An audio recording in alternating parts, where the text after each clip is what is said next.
សួស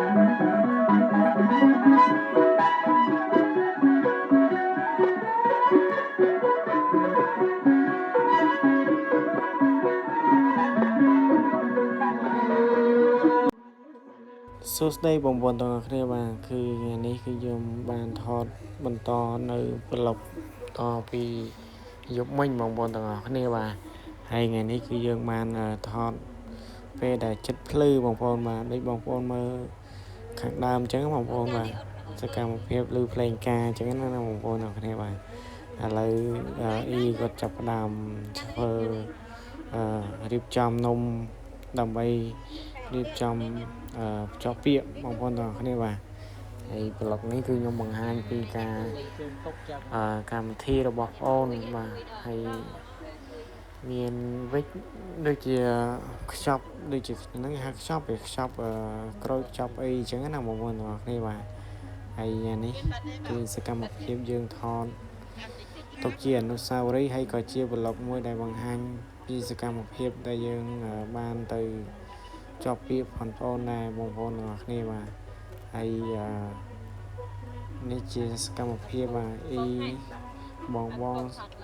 ចែគាត់មកជួយអញ្ចឹងណាបងប្អូនទាំងអស់គ្នាបាទហើយក៏អរគុណមែនទែនបាទចំពោះបងប្អូនដែលបានមកជួយ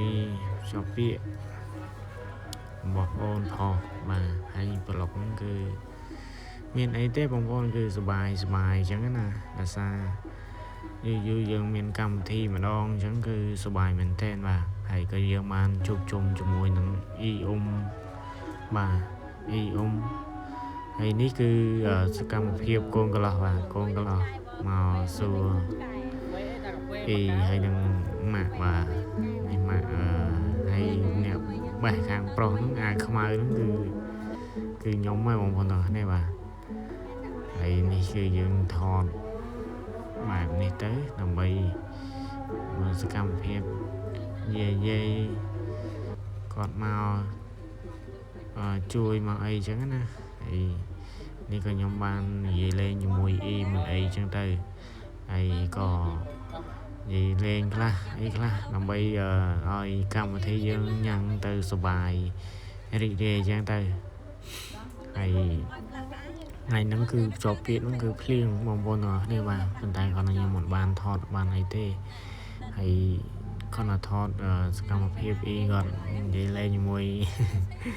ចាមួយអ៊ីដែរអញ្ចឹងគាត់សិតតែអ៊ីហើយក៏បាននិយាយលេងអញ្ចឹងទៅហើយខ្ញុំក៏បានបេះបន្លែបែហ្នឹងឥឡូវបេះហើយយើងចាប់តាមមកអង្គុយចាំលោកអាចារ្យគាត់មករៀបចំដើម្បីហៅកូនកន្លោះមកចប់ពាក្យអញ្ចឹងណាបាទនេះសកម្មភាពយើងហើយ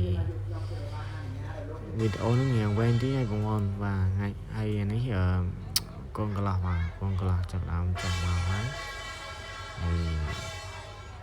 សកម្មភាពបាទហើយក៏សប្បាយរីករាយមែនទេបាទ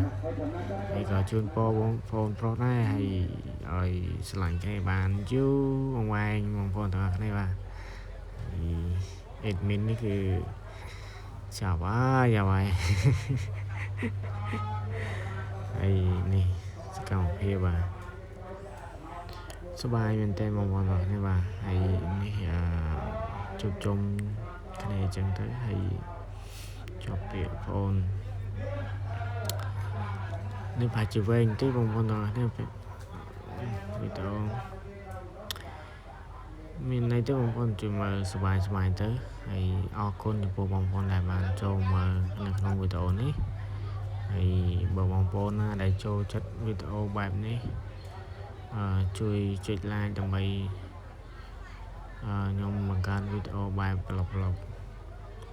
ស្រុកស្រែអញ្ចឹងណាបងប្អូនទាំងអស់គ្នាបាទហើយវីដេអូខ្ញុំក៏មិនសូវល្អប៉ុន្មានដែរគ្រាន់តែយើងទុកជាអនុស្សាវរីយ៍ដើម្បីទុកមើលថ្ងៃក្រោយអញ្ចឹងណាបងប្អូនទាំងអស់គ្នាបាទហើយនេះគឺសកម្មភាពកូនកំមុំមួយគាត់បានមកអញ្ចឹងណាបងប្អូនទាំងអស់គ្នាបាទលោកអាចារ្យក៏បានឲ្យជំពះ ចាស់ទុំអញ្ចឹងទៅបាទគ្រប់ម៉ានដងបាទបងប្អូនទាំងអស់គ្នាបាទហើយប្លុកយើងមានតែប៉ុណ្្នឹងទេបាទបងប្អូនអរគុណចំពោះបងប្អូនដែលបានចូលមើល